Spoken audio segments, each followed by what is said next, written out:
presentations. First one is Ms. Kelly Donovan.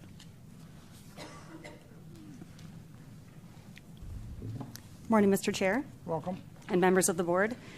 Up until June of 2017, I was a police officer in Ontario. I tried to address internal corruption with my police services board, and I was silenced and disciplined as a result.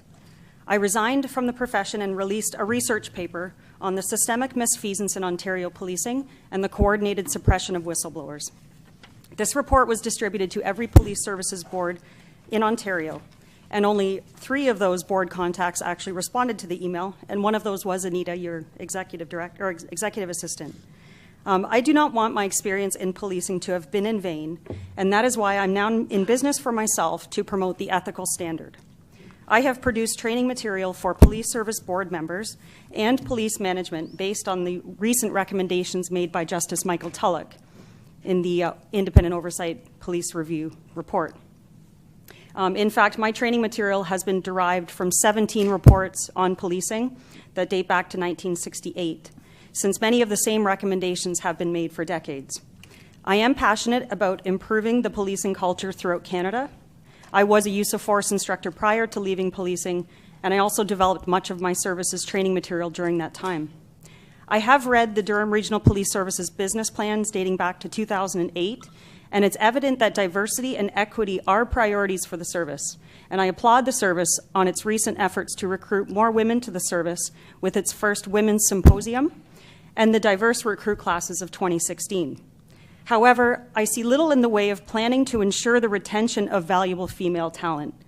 And I was disappointed to learn of the almost $700,000 cutback of the current year's budget and overall diversity programs. As such, I would like to focus my talk with you today on the issue of diversity. I believe it's important for the board to acknowledge and understand why gender disparity exists in policing in Canada.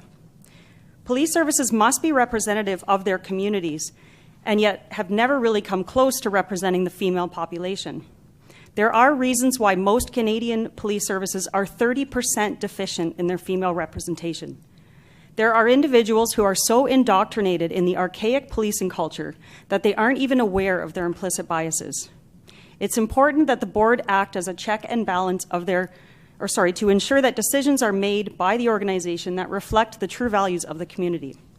I was able to view the last board meeting online, and it does appear to me that this board does ask difficult questions, and I applaud you for that. More can be done, and I'd like to help. Your members underwent a fair and impartial policing program, but yet there's little done to address the implicit biases and schemata that exist within the policing culture. There is a business case for diversity that must be understood by board members and police management to ensure that women are not only accepted into the profession, but valued for their contributions. There have been studies completed in the United States which show that female police officers making the same number of arrests as their male counterparts use less physical force and are responsible for fewer injuries to civilians and lawsuits for excessive force. Each person has their own biases about gender issues in policing, but my training aims at exposing the facts, understanding and working with implicit biases, and the business case for diversity. I look forward to engaging in dialogue with your service and other services across the country to initiate positive change in policing for all stakeholders. And I am excited to listen to your discussion on Bill 175. I do have a lot of thoughts of my own on that bill, and I'm looking forward to hearing yours. Thank you. Questions to the delegation? Being none, thank you very much, Ms. Thank Kelly. you.